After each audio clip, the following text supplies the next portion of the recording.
So, imagine you're given a mission. Find thousands of natural springs hidden all across an entire state. The catch? The map is basically blank. It sounds completely impossible, doesn't it? Like finding a needle in 1,000 haystacks.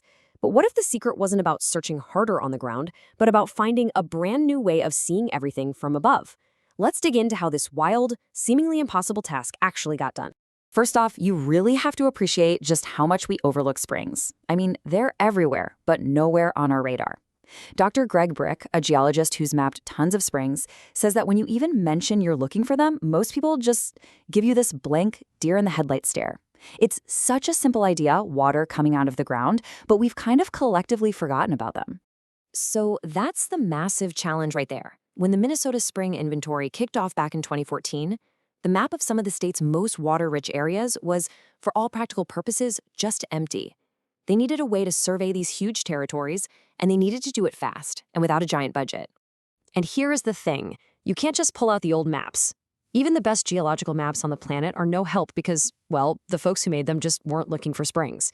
You can't even rely on the local park manager who's been on the land for 20 years.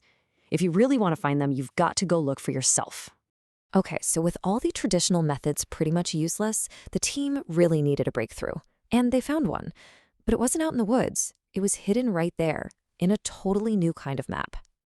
Yeah, the secret weapon here wasn't some old-school dowsing rod. It was lidar, this incredible technology that basically paints a super detailed 3D picture of the Earth's surface using lasers fired from a plane. And when the team started looking at these new maps, this very strange, very specific signature started popping out at them. They decided to call this signature a spiraliform, which is the unique squiggly shape that a spring carves into the landscape as it erodes the ground. And the name itself has a great story. It was actually borrowed from microbiology, where it describes spiral-shaped bacteria. Why? Well, it just sounded a little more scientific and dignified than calling them squiggles. And on a lidar scan, the difference is just night and day. Regular surface drainage, from rain and stuff, it looks kind of like a branching tree. But a spiraliform, it shows up as this single, sharply carved, isolated squiggle along a hillside or a shoreline. It's so different from everything else around it that once you know what to look for, they become almost impossible to miss. And the sensitivity here is just mind-blowing. Get this. This technology is so precise, it can spot the spiraliform signature from a spring that has a flow of as little as 1 single gallon per minute. A tiny trickle on the ground that you might barely even notice becomes this clear, unmissable signal from the sky. But, finding these squiggles on a computer screen is only step one. The next, and maybe most important step, is to get out of the nice, clean world of data and go get your boots muddy. So let's see how that digital discovery actually plays out in the real world. Now here's the crucial catch. The map is not the territory. It turns out not every single squiggle is a spring. Some of them are just channels for rainwater runoff. And that's why you absolutely have to get out there in the field and check the data with your own 2 eyes to confirm what the lidar is telling you. And this is where the strategy really shifts from being a treasure hunt to being more like detective work. It's not about just finding one spring at a time. As the experts quickly figured out, the real key is learning to see the bigger picture, the overall pattern. So what that means is if you hike out to a spiraliform you spotted on a sandy bluff and you confirm, yep, that's a spring, it is a very, very safe bet that all the other similar-looking squiggles in that same type of landscape are also springs.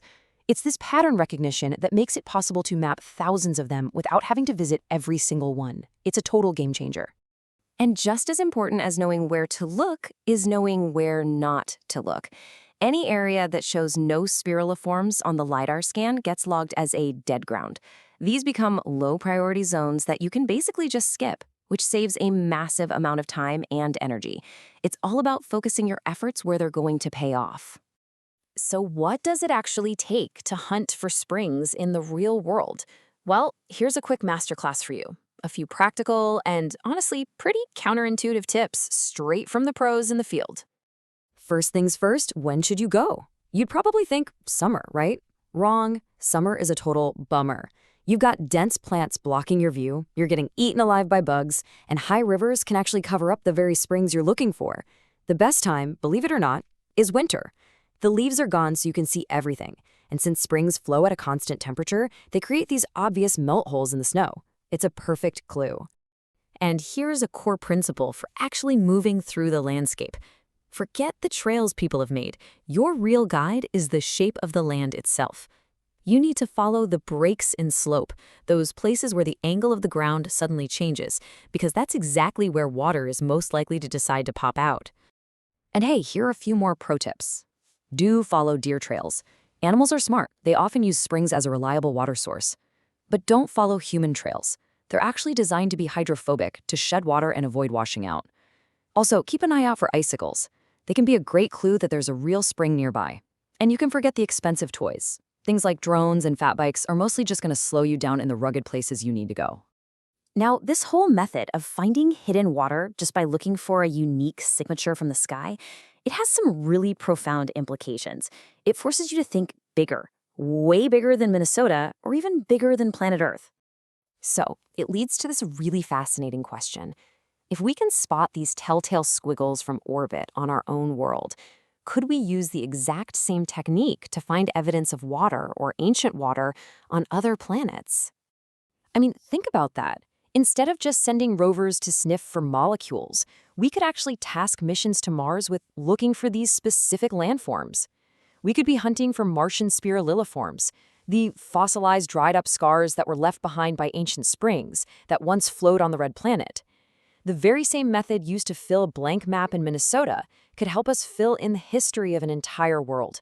It's incredible. And that really just leaves us with one last big thought. From the bluffs along a river to the craters of Mars, the spiraliform teaches us a really powerful lesson. Sometimes the greatest discoveries don't come from finding something totally new, but from finding a new way to see what's been there all along. It just makes you wonder, what other secrets are hiding out there in plain sight, just waiting for us to find the right way of looking?